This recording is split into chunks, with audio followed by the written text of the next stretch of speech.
Hi, I'm Samantha Heil, Executive Director of Book Fair at Bel Air, and I'd love to invite you to one of the biggest bookish events in the region. Join us on Saturday, August 8th, 2026 from 10 a.m. to 2 p.m. at APG FCU Arena at Hartford Community College for a free, family-friendly event celebrating books, readers, and community. Book Fair at Bel Air features more than 110 authors and vendors, best-selling featured authors, kids' activities, face painting, story time, arts and crafts, photo ops, and plenty of fun for readers of all ages. Whether you're a lifelong reader, raising future bookworms, or just looking for a unique day out with the family, there's something for everyone at Book Fair at Bel Air. Learn more at www.bookfairatbelair.org or follow us on Instagram at Book Fair at Bel Air. We hope to see you there this August. Coming to you from the Freedom Federal Credit Union Studios, Hartford County Living presents Conversations with Rich Bennett. Slow pitch affairs.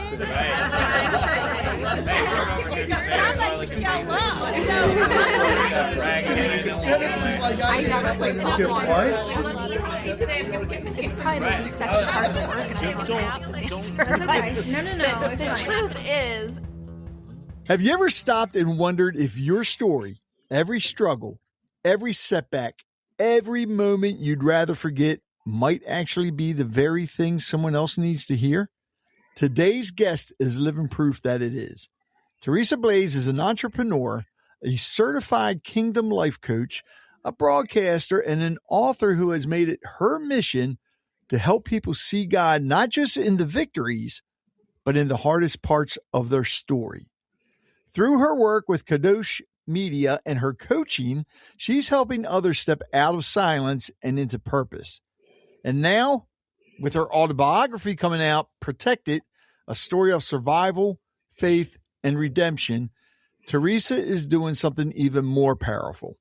She's sharing her own story, the raw, real, and redeemed version of it. Because sometimes the story you're afraid to tell is the one that can change someone else's life. Teresa, I am really looking forward to this conversation. How you doing? I'm doing good. God's good. He's still on the throne, and everything else is negotiable. I love that. Oh, my God. Why do I have a funny feeling you are just going to have a bunch of things to say that should be put on a shirt? Probably. I just, it's just, I've been through enough. I've seen enough. And yeah, that's kind of how I look at things. All right. I want to start off with this right away. What made you decide that you needed to start sharing your story? Okay. First of all, I didn't want to. Okay. This kind of goes back. After going through the things that I went through, which we will cover, I had lost my mom and my sight in the same week back in 2009. Whoa. And I lost my eyesight, what was left of my eyesight, and my mom due to opiates in the same week. And I'm lying on a surgical table. I'm wide awake because they needed to see if they could restore my vision. And I feel the doctor manipulating my eye. And he said, "There's too much scarring. I can't do anything." At that moment, I said, "God, I'm done. I'm done with you. I'm walking away from the faith. I'm tired of the games." I walked away from him for 5 years. 5 years of hell. Wow. When I did finally return, he asked me to write the book. He said, "I want you to write about your childhood." And I went, "Oh no, we are not touching those skeletons. That's not happening." Right. And he said, "If you're not ready to write the book, would you at least start a podcast?" I said, "I can do that." And that's when my first real flagship podcast started, which I'm going to be releasing a new season of very shortly. It's called the Unresolved Life Podcast, answering life's most difficult questions. I tackle the subjects that make people uncomfortable. Oh, I like that. What year was that? Did that come out? Oh, God. About, I think 2015, maybe. Okay. So a little over 10 years ago. Yeah. Wow. Okay. All right. And I had no idea about you losing your sight and your mom in this. You said the same week? Yes, sir. Oh my gosh. All right. So, and you said you lost your sight due to opioids? No, my mom died from opiate overdose or from suicide. I don't know which. Okay. I lost the rest of my eyesight due to a retinal hemorrhage. All right. And what exactly is that? It's when your eye detaches from the retina and it starts bleeding and you lose the rest of your eyesight. Ooh. How does something like that even happen? I think it's because I accidentally hit my head on a door frame. Oh, wow. Okay. When you were younger or that week or something? Yeah, that week. I was like in my 20s. No, 30s. Wow. You know what? I'm going to sit back and just, because I mean, you haven't even gotten into your story yet. And I'm just like shocked, to be honest with you. I had no idea. For those of you listening, Teresa and I connected through Podmatch, I believe. Mm-hmm. And we've been playing tag. Yeah. I don't want to say phone tag. We've been playing podcast tag, trying to get this recorded. And the only thing I knew about Teresa was that she is an entrepreneur and she is writing her book, which is an autobiography, which is your first book you've written, correct? No. Oh, it's not. Okay. So I also again, have a those book. of you listening, I have a book out called "God Met Me Here: How God Shows Up in Everyday Life." You can buy it on Amazon, and it actually tells the story of how God brought me back, a more detailed story of what I just shared. And what year did that come out? God, that was about 2016, I think. Okay. All right. You know what, Teresa, I'm just going to sit back and shut up. I'm going to turn the floor over to you so you can share your story, because I should have a box of tissues ready, shouldn't I? Maybe. Okay. All right. Luckily, I got them here on my side. So I'm going to go back. I'm going to go back to when I was a baby, because that's when it starts. Mm-hmm. I was born 6 weeks premature with a whole host of medical issues. I was jaundiced. I was born 6 weeks premature. I had a bunch of medical problems, and they were saying that I would not live past a year. My mom went to a chapel, like the hospital chapel, to pray, and she was not a believer. But it was, hey, what do you do when you're faced with my child's about to die? I don't know if my child's going to live. You pray. And she started to pray. And there was a man that joined her prayer. He was wearing like a clerical collar. He was an older gentleman, and he joined her prayer. And she said she felt an almost indescribable peace. She went to go find him at the nurse's station. When she described this man to the nurses, they said no one matching that description works at this hospital. Wow. I believe that was an angel. I can believe that, yeah. Mm-hmm. I don't doubt. Now, just because I had an angelic encounter, or my mom did, does that mean that my life was great? Not even. Right. Growing up, I had a whole host of medical issues. I have had over 200 eye operations alone. Oh, jeez. Brain surgery, open heart surgery, cleft palate surgery, knee surgeries, the works. Plus, every time I entered into a surgery, I would have sleep apnea under anesthesia. So I was taking my life in my hands every time I went under the knife. Whoa. What? Wow. On top of this, God.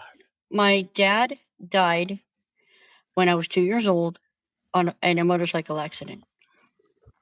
So my mom ended up raising me as a single parent. My mom was a very broken woman. She had a propensity for finding very violent, abusive men. My first encounter with that was a gentleman by the name of Kenneth. I sat and watched as he beat her and broke every bone in her face. What? Yeah. Oh. She found the courage to run, but he stalked us from state to state to state. Oh.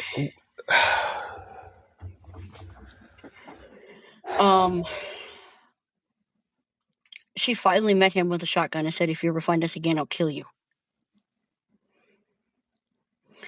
You got to understand, my mom was in the military, or she was for a while, 82nd Airborne and an Army nurse. So she wasn't playing. No. He finally just figured out, you know what, might be a good idea to leave us alone. Good. For a little bit, we did okay. I still had to be in and out of hospitals. I dealt with a lot of issues. At the age of 6 years old, I had my open heart surgery because my heart had a hole in it, the size of a dime, and one of the veins had split into a Y and was growing back into itself, so they had to go in and repair all that.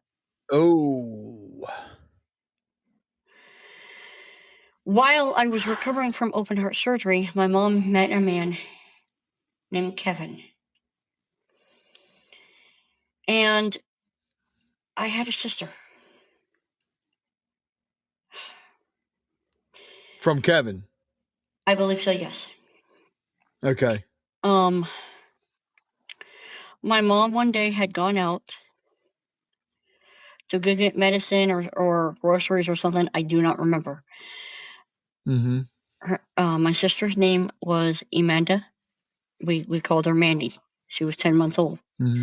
While my mom was out, she was sick and crying in her crib. I was sitting and I was watching cartoons. Kevin got up, went over to her, pulled her out of the crib, and threw her. What? And I was a witness. Oh, God.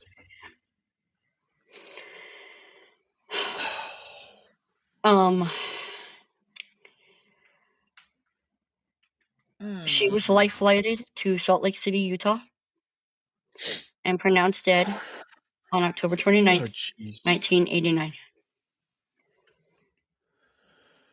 At 10 months old? Yeah. God.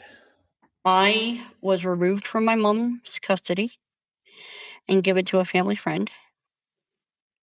And that in itself was a blessing because I could have been placed anywhere. But I was placed with a family friend who immediately called my mom and said, "I've got Teresa." And my mom had to fight to get me back.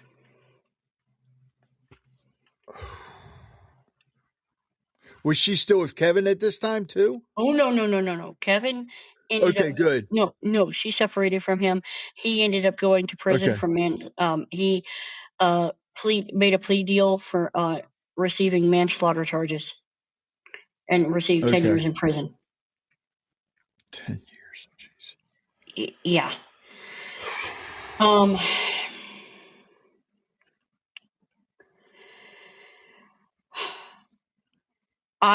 We immediately when I was given back to my mom, we left the state because the judge was like, "I'll see you back in my courtroom," and my mom was like, "No, Your Honor, you won't." Wow.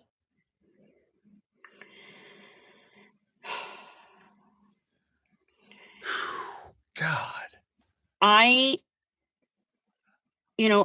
And so now I've had multiple traumas from surgery because, when you have that many surgeries and you have so much pain that you come out of that, I began to hate the anesthesia masks, and I associated the pain of the surgery with the mask. Okay. Now, and then you've got the domestic violence and the murder that I witnessed. Okay. I've also had other accounts where I've been abused, such as being literally hit with a drumstick every time I would walk in a room by my Uncle Gary. I have had one babysitter who I think was related, I can't remember, who decided that it would be a good idea to feed me a half frozen pot pie. What? Yeah. What the? I know. And again, these are all stories that actually happened. So I developed a belief that people cannot be trusted. Yeah. Well, I can understand why. Like I also put that belief out on God, because I was like, you know what? Clearly you don't give a crud about me, and I don't care about you. So as long as we understand each other, we're fine. Right. That said, God's hand has been through my life protecting me. Yeah. One account that I can give of that is, well, Kevin could have hurt me, and he didn't. Mm-hmm. The fact that I was placed with a family friend instead of some stranger. Again, I see that as an account of God's protection. Yes. Yeah. Okay. I have other stories. One being when we lived in Red Lodge, Montana. We lived in a kind of a Pepto-Bismol ugly pink house, and I do mean ugly. No, seriously. I just love the way you describe that with the Pepto-Bismol pink. It was ugly. I have no idea why someone thought that was a good idea. No idea. It was a Barbie house. Yeah, that's a no. That's just a no. I no. So we were coming home one night, and we were coming in. We were trying to get in the house, and my dog BJ was acting really weird, spinning in circles, freaking out, peeing and pooping on himself. And we were going, "What is wrong with you? Wow, you are acting weird." And we're trying to unlock the door, and we hear this scream from behind us. And we turn around. There is a mountain lion, full grown, crouched 10 feet away from us, ready to charge. Whoa. My mom gets the door open, throws the dog inside, gets me inside. We get the door shut, and it was a solid oak door. That cat hit the door and cracked it from top to bottom. Wow. How big was this thing? I would guess it was a full-grown mountain lion. They get pretty big. Yes, they do. Wow. What we found out is she had cubs in our barn. Oh, God. She had protecting cubs. Them. Uh-huh. Why she didn't kill our goats or attack my mother when she was milking said goat, I don't know. Wow. But, again, God's protection. Yeah. But at the time, I didn't see that. I did not understand that. No, I wouldn't either. Me would probably try to pet the thing, but yeah, you'd be scared out of your mind. Well, yeah. And there's other situations where I almost died on a roller coaster, or almost got hit, almost had a deer have its hoof slam through the windshield into exactly where I was sitting.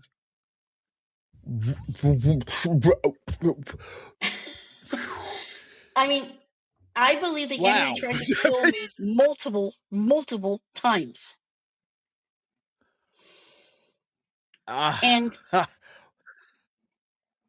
yeah. I'm speechless.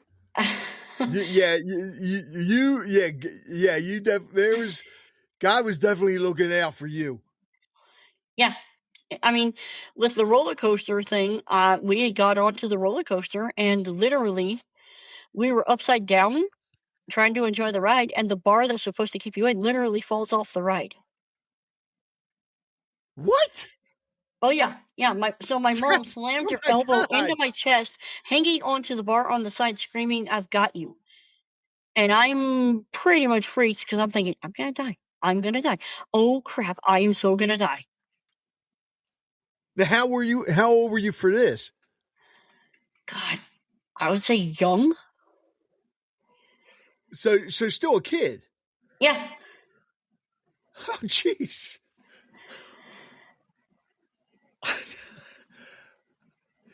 Wow. I mean, I've heard of people that have had traumatic childhoods, but not everything you've been going through. Yeah, no, my story is very there's a lot of things that happened in my story that you tell one event and people go, that's a lot, and I'm going, yeah, that's only one event. Yeah. Your story, from what I'm hearing already, your story is not a movie. Your story is a TV series because of everything. I'm serious. I mean, it's like it's just like chapter after chapter after chapter after chapter. And we haven't probably even gotten into the other. I know we haven't gotten into the other stuff yet. Oh God! And how in the world did you hold it all together? Well, God. Well, I mean, I didn't meet God until I was a teenager. Yeah. And the thing was, I literally had to encounter a demon before I would even give him a chance.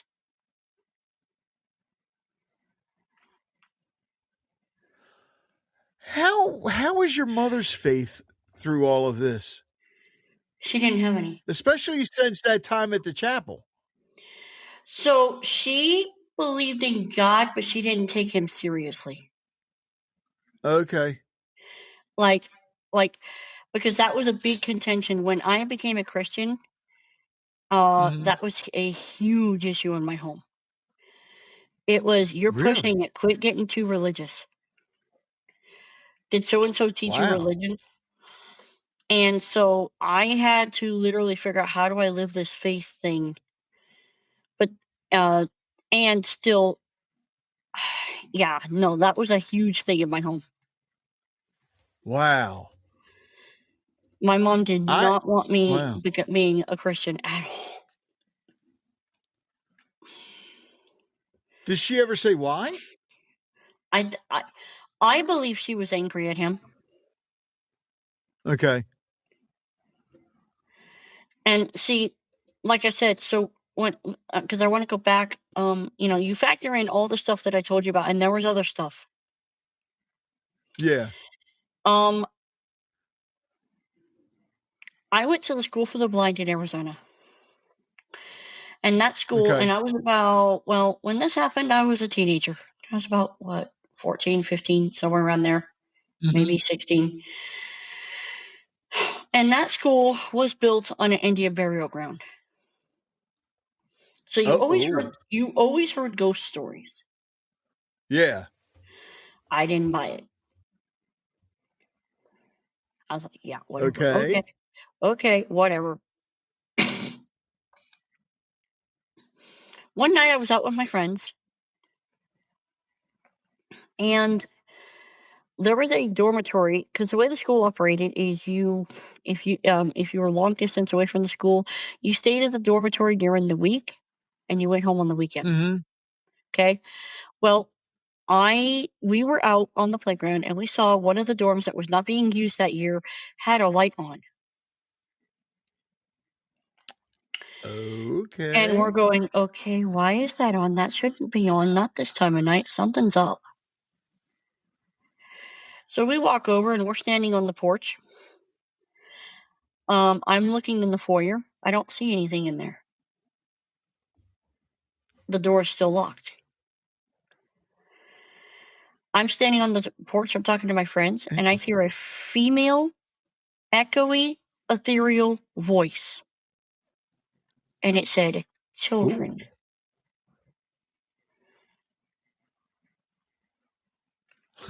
I'm gone. I looked at my friends and I went, you guys didn't just hear that, right? They're like, oh, yeah, we did. I'm like, I'm gone. See ya. I want you to think about this.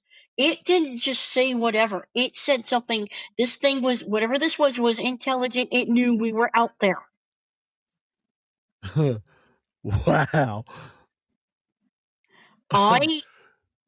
I am in firm belief that that was a demon. I do not believe in ghosts. The fact is that the Bible says that that it is appointed unto man once to die, and after that the judgment.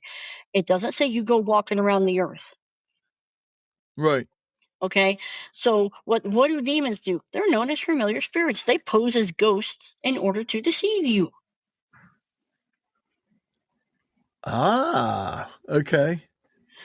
Okay, so I didn't know what the heck this was at that time. I'm going, what was that? Because that scared the ever loving crap out of me.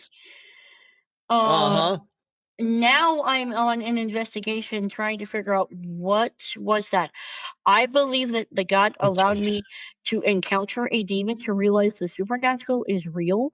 What are you going to do with it? Oh.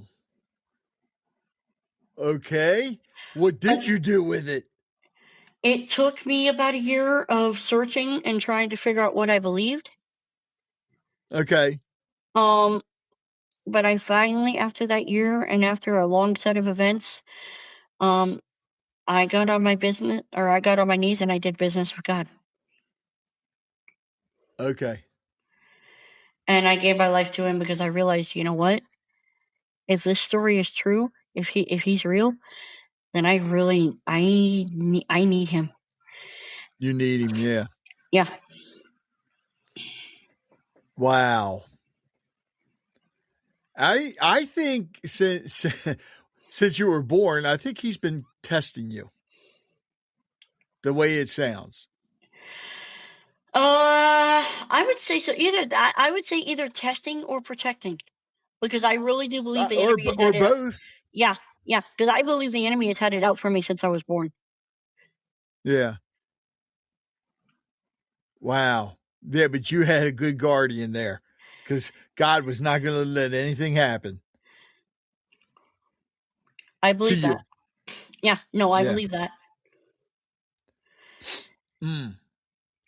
Now, do you all, well, I'm sure you do. Do you also believe in guardian angels? I do. Okay. All right, good. Because I believe we all have one. I'm not sure if we have one specifically. I don't know how that works. I do believe in angels and demons, however. Yeah. Yeah. Wow.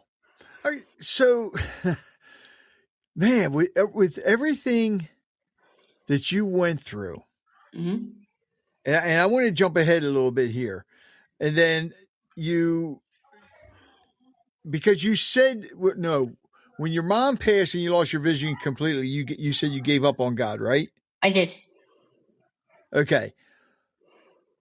And then how long before you started believing again? 5 years. 5 years. What was the turning point that made you bring God back into your life? During that 5-year period, I got heavily addicted to text-based gaming.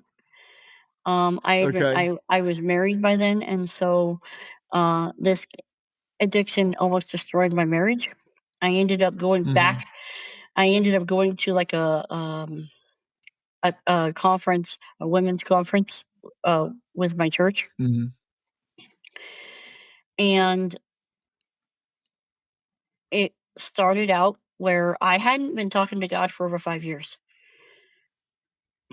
And I was sitting they were having a breakout session, and I was sitting, and they were just talking, and God says, "You're still angry at me over your blindness, aren't you?" Mm. And I went, "Yeah," and he didn't say anything. He didn't come after me over the gaming. He didn't say anything. It took a few more sessions, and I was kind of in an afterglow type service, like a worship service, for, ending the event. And I was with a really good friend of mine, someone who I'm still friends with to this day.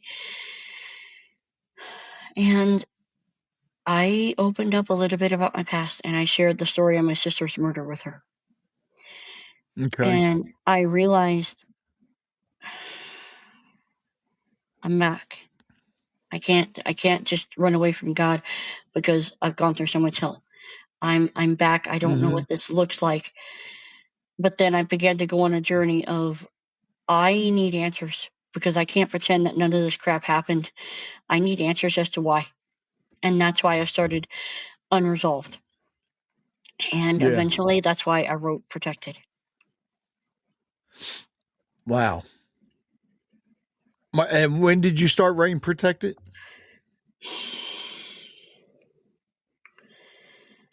I'd say it took me about a year to get to where I was willing.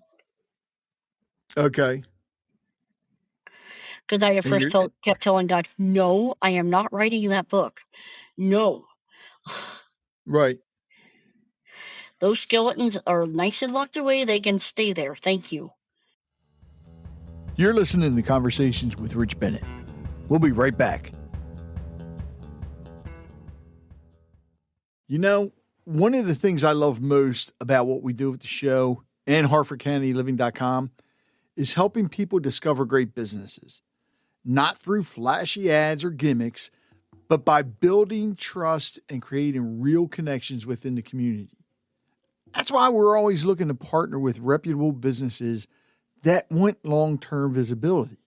As a sponsor, your business can be featured across Hartford County Living, Conversations with Rich Bennett, the Author Pitch, and the Chesapeake Podcast Network through website exposure, social media promotion, podcast advertising, and more. Whether you're a local business or located anywhere, we have sponsorship opportunities designed to fit a variety of goals and budgets. In fact, some sponsorship levels start at just over $1 a day. We keep our sponsor spots limited because we believe in quality over quantity. And we only partner with businesses that share our commitment to serving their customers well. If you'd like to learn more, email me directly at richbennett@danben.com. That's Rich Bennett, RichBennett @danben.com. DANBEN.com. Now let's get back to the conversation. All right. So a year contemplating, and then you start writing. Now, are you still working on the manuscript, or is it about to be published, or? We're gonna go through one last final cleanup thing, see if I need to add anything. Okay. Yeah, and then we're gonna publish. Okay. I've never asked an author this, but I want to add, and I can't wait to read your book, which, and we've already talked before the podcast, because I definitely want to get you on my other podcast to read an excerpt from it. Mm-hmm. But with you being blind, and is it going to be self-published, or are you going through a publisher? I'm using our company, Kadosh Media, to publish. Smart. Okay, so I know you have audiobooks, but will it also be in Braille? I don't know. Or I'm is that still something that's too hard? No, I'm still looking into that, actually. Okay. I'm looking into solutions on that front. I don't know what I'm going to do on that front or what I should do, because really, with the way technology is working, we have braille display, so you don't necessarily need to put it out in hard copy. Okay. Oh, that's right. Because you also have, I forget the name of it. God, our Lions Club, we used to do it all the time. The reading library. I forget. Mm-hmm. Oh, well, and we've got Audible. There's Kindle. Yeah. So yeah. Yeah. Wow. All right. So, all right. Tell me about Kadosh Media. What made you decide to start that? Well, so back in 2019, my husband and I were praying because we were trying to figure out. I was doing the podcast, and I was dabbling in doing some other shows and trying to figure out, okay, what are we going to do? God, what do you want? And God said, my people don't have a voice. I want you to give them a voice. And this was before cancel culture started. Okay. And let me be clear. I am not woke. I am not a proponent of cancel culture. I cannot stand that stuff. So when that started, I understood very clearly what our mandate was. To give the remnant a voice. Right. So we started doing podcast production for ministries and faith-based businesses. Nice. And that's what Kadosh Media Productions does today. All right, and explain to everybody what Kadosh means. Okay, Kadosh is a Hebrew word. It stands for holy, set apart, or other than. Okay.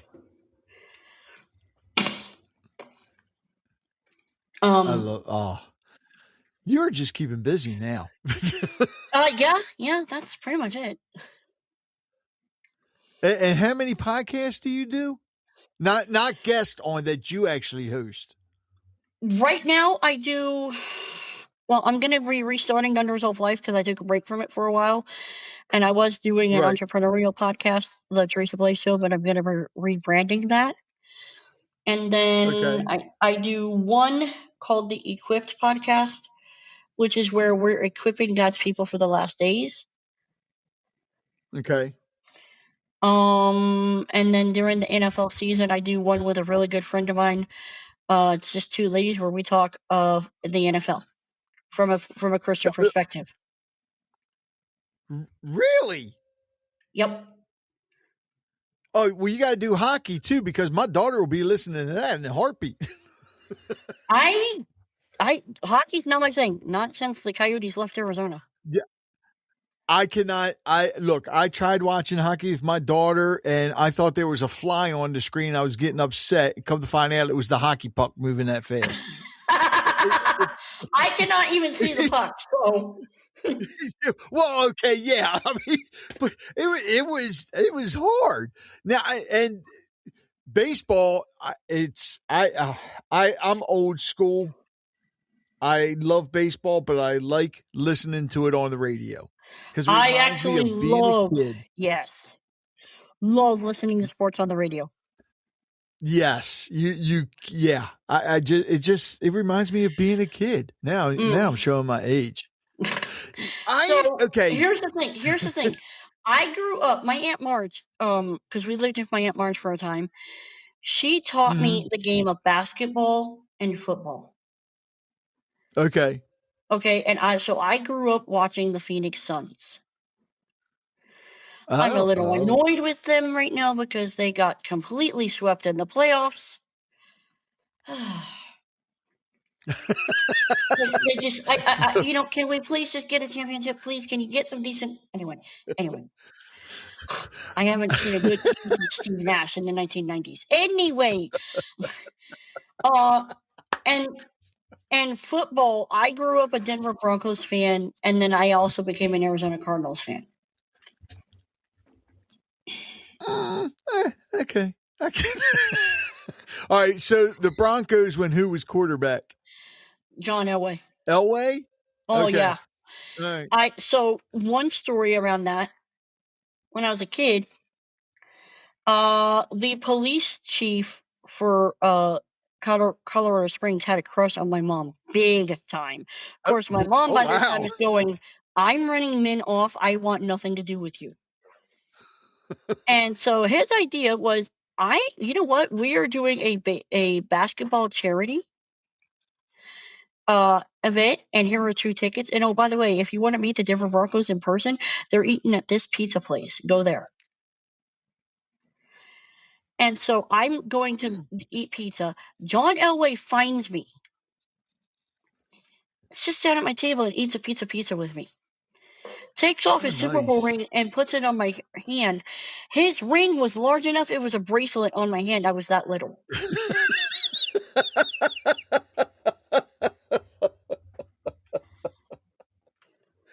Oh.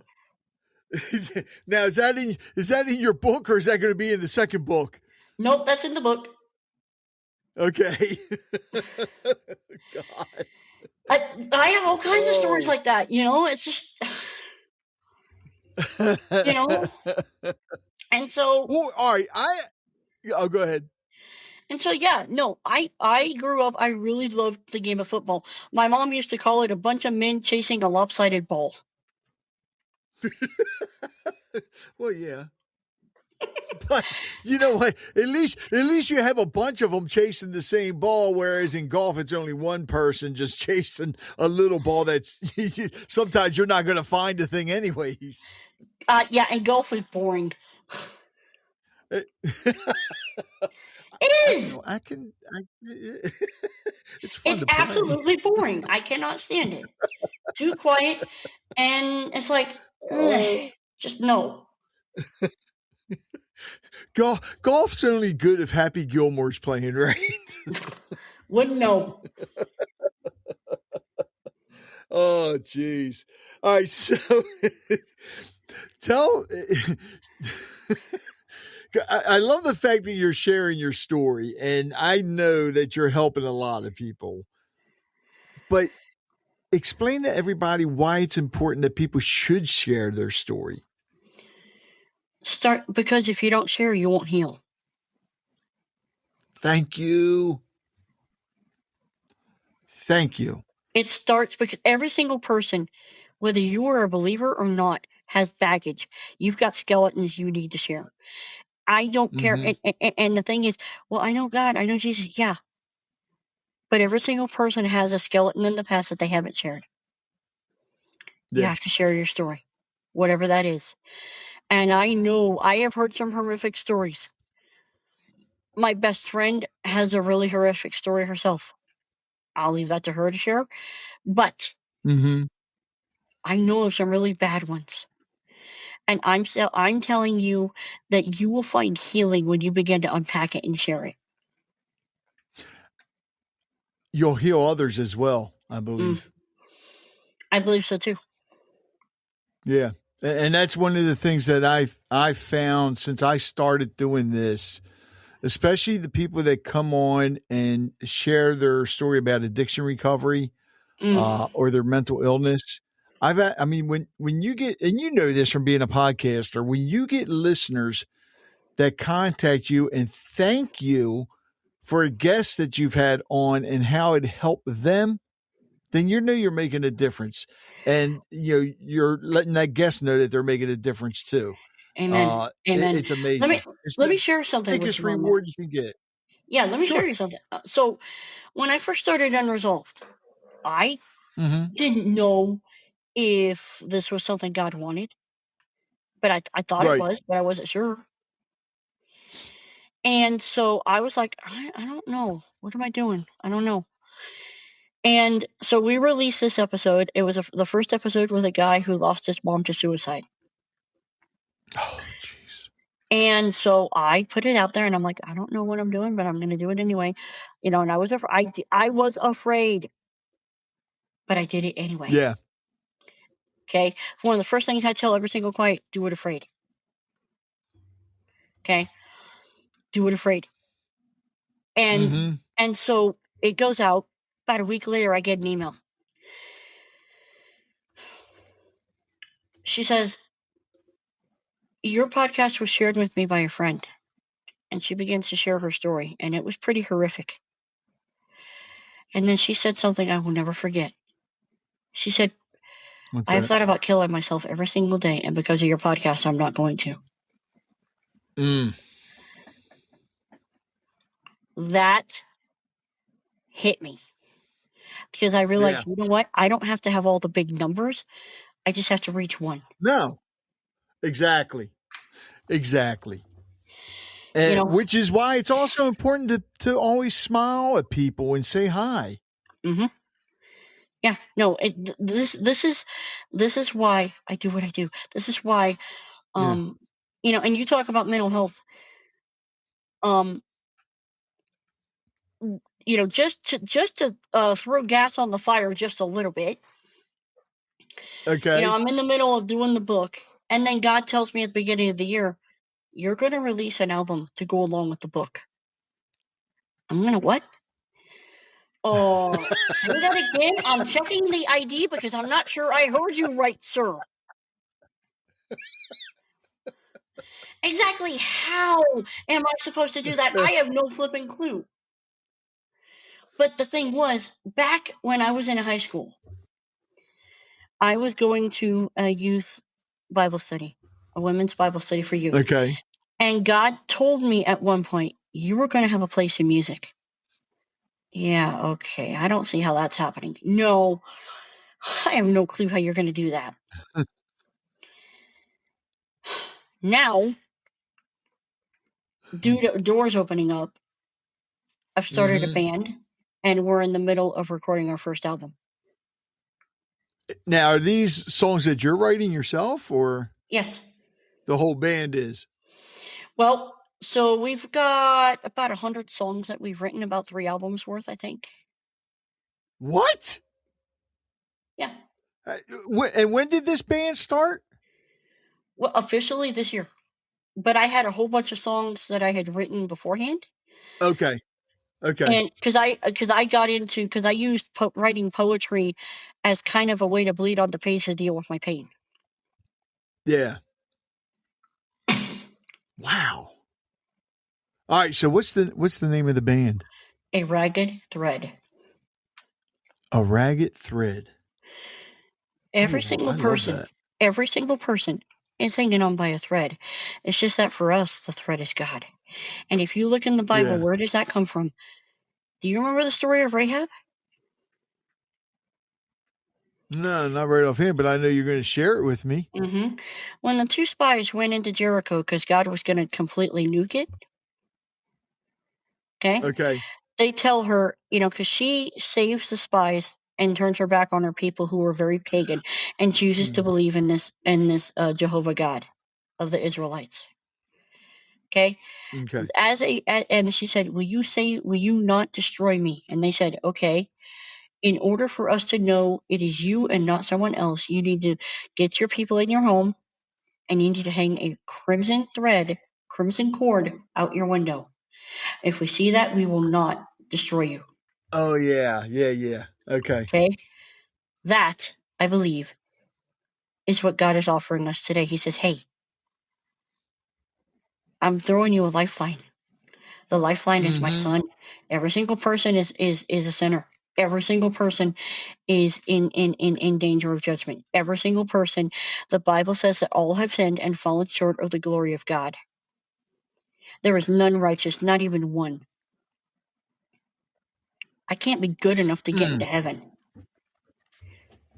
I can't do enough good works. That's what, I got to clean myself up to come to God. God's offering you a lifeline. It's in the cross. Yeah. Okay? The only way we get to heaven is by the cross. That's why I say we're all hanging by a thread in life. Every single one of us. But we have a chance. And for us, that thread is God. Oof. A Ragged Thread. All right. Now, when you said God told you have to do a soundtrack for the book,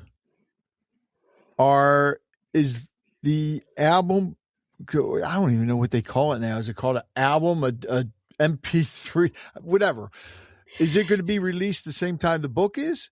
I'm hoping so, but I don't know. I don't know the timeline yet. Okay.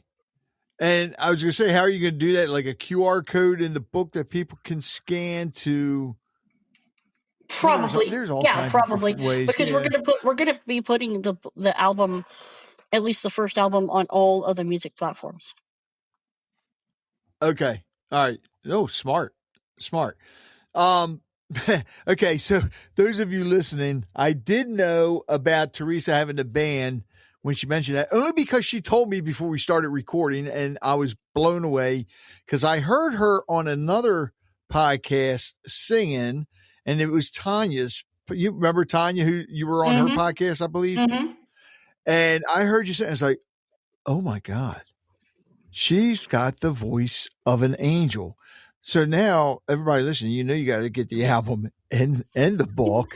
And I have a funny feeling you guys are probably going to be touring as well. You never know. But I have no idea other surprises. Well, yeah, you got to spread the word. You're going to be going everywhere. You're going to be touring with Mercy Me or something. Who knows? You never know. Any other surprises for me that I'm learning to do more aggressive vocals.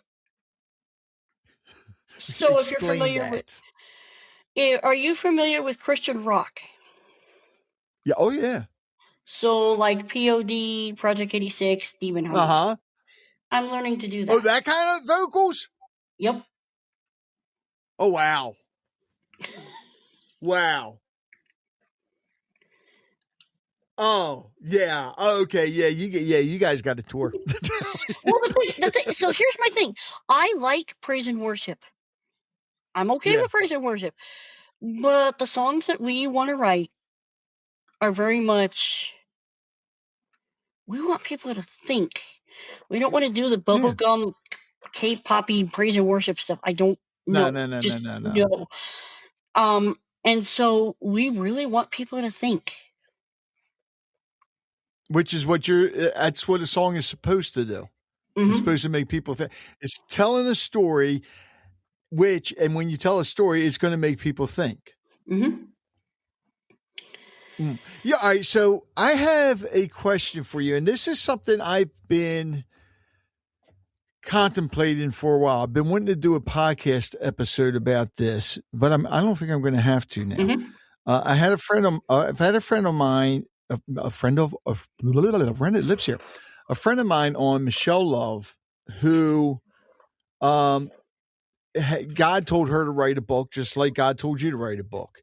And she had no idea what she was doing. She just listened to God. And I think she's got like four or five books out now. Mm-hmm. Something like that. But, and a lot of people may not, I know a lot of people don't know how to do this. Explain to everybody how to listen to God. Because I don't think a lot of people know how to listen to God. It starts with getting to know His Word. Do you know how a dollar bill is proven to be, like how a banker will notice a counterfeit dollar bill? A counterfeit dollar bill? Mm-hmm. No. They get so familiar with the original, they can spot counterfeit in an instant. Okay. The Bible says that, and Jesus says, my sheep know my voice. I know them and they follow me. The closer you get to God, the more you get in His Word, the more you ask Him to speak to you. The more He speaks to you, you will notice His voice and you will not listen to the voice of another. Mm. Do you think that more, and I believe this, I think one of the reasons that a lot of people don't know how to listen to God, do you feel that more people are talking to God and not listening? Yes. Okay. Absolutely. Okay. Yeah, I believe that too. And one of the things I've always said, one of the books that I'm going to be coming out with, I don't know when, is called "Wake Up and Listen." Mm-hmm. Oh, I love that. I love that. Yeah, I think too many people, and this is something I've said a lot too, because when people pray, they're always asking for something.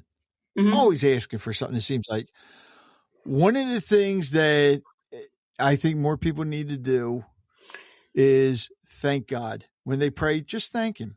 Or there's sometimes when I just have a short prayer, and it's just telling God how much I love Him.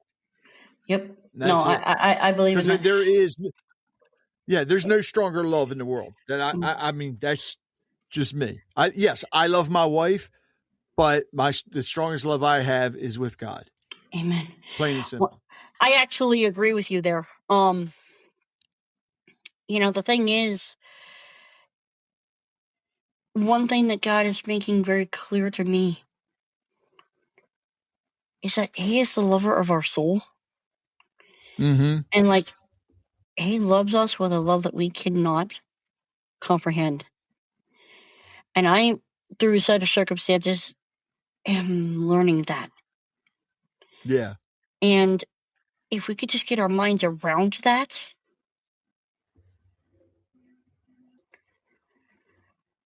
I think it would change a lot of things for us. Oh, yeah. Yeah.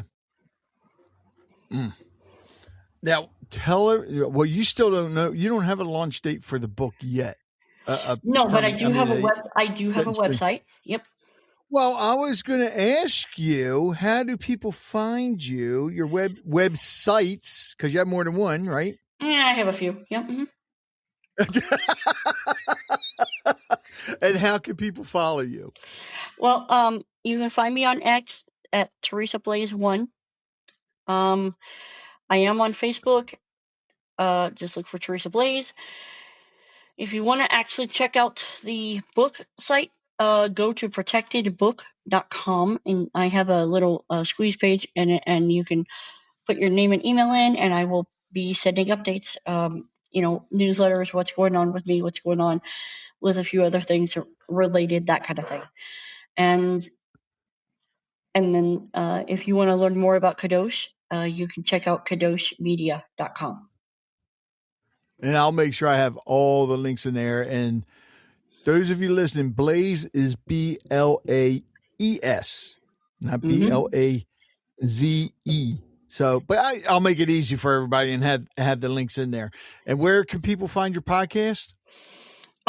If you want to check out podcast. Yeah, well, if you want to check out my the podcast for entrepreneur stuff, go to teresablaes.com. Again, I'm going to be rebranding that one. You can check out past episodes of Unresolved Life at unresolved.life, and you can go to blazingguts.com for the NFL show. Whew. I got a lot of links to put in the show notes, don't I? Yes, you do. I love it. Teresa, is there anything you would like to add before I get to my last question? Just remember this, guys. It doesn't matter. Corey Chenboom has a quote that I love. Love. Mm-hmm. It doesn't matter how deep the pit. God is not deeper still. Ooh. I got to get you on. Well, you're definitely coming on the other podcast, but I got to get you on here again because I know there's a lot we could talk about. And one of the things I do want to do is a roundtable, and like I mentioned, how to listen to God, but also another one on how to talk to God. Because again, like I said, I don't think enough people know how. All right, so Teresa, you're going to pick the last question. Are you ready for this? Yep. Pick a number between 1 and 5. 4. 4. Okay.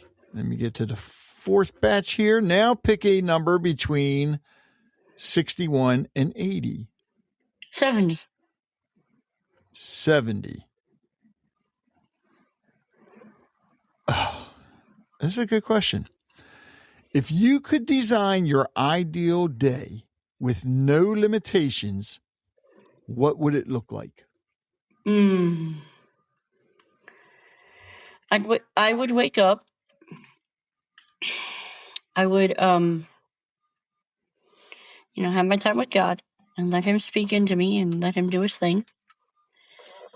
I'd sit down, I'd write some more, I'd write music. And then I'd go to a Cardinals game or a Suns game.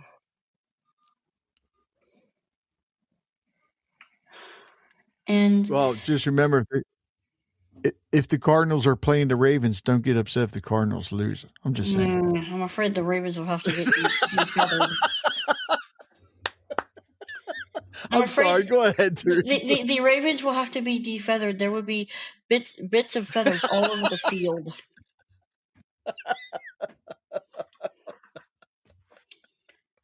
Well, Jeez. Hey, there's nothing wrong with the Cardinals. No, but then I think, then I'd go out to dinner with my best friend. And that's kind of how I did my day. I love that. Yeah. I love that. Well, Teresa, I want to thank you so much. Those of you listening, when the book comes out, and tell everybody the title of the book again. Protected, a story of survival, faith, and redemption.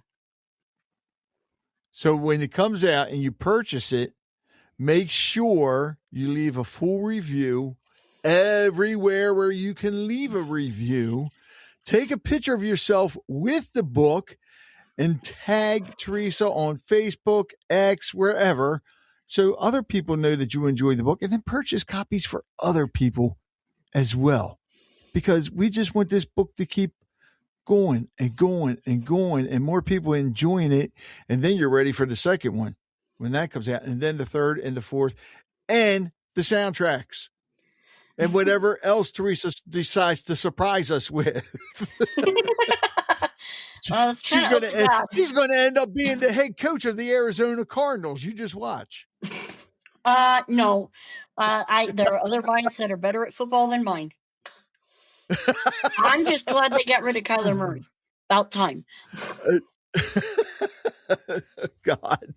Teresa, I want to thank you so much. It has been a blast, and the door's open anytime you want to come back on. God bless you. Thank you so much. My pleasure. Thank you for letting me come on. Teresa has lived through more challenges than most people could imagine. Losing her father at a young age, enduring countless surgeries, witnessing unimaginable tragedy, losing her eyesight, walking away from faith, and ultimately finding her way back through grace, healing, and purpose. Yet through it all, one message continues to shine through. Your story matters. One thing that really stood out to me was Teresa's reminder that healing often begins when we're willing to share the parts of our story we've tried to keep hidden. Whether you're a person of faith or not, there's something powerful about finding the courage to speak your truth and allowing others to learn from it. If today's conversation resonated with you, I'd encourage you to connect with Teresa, follow her work, and keep an eye out for her upcoming autobiography, Protected, a story of survival, faith, and redemption. I have a feeling it's going to impact a lot of lives. And here's something I'd love for you to think about this week. What part of your story have you been afraid to share? And who might need to hear it? As always, thank you for listening. Thank you for supporting our guests and sponsors. And thank you for being part of this amazing community. If you enjoyed this episode, please share it with a friend, leave a review, and join the conversation. Until next time, take care of yourself, take care of each other, and remember, sometimes the very thing you've survived becomes the hope someone else has been searching for.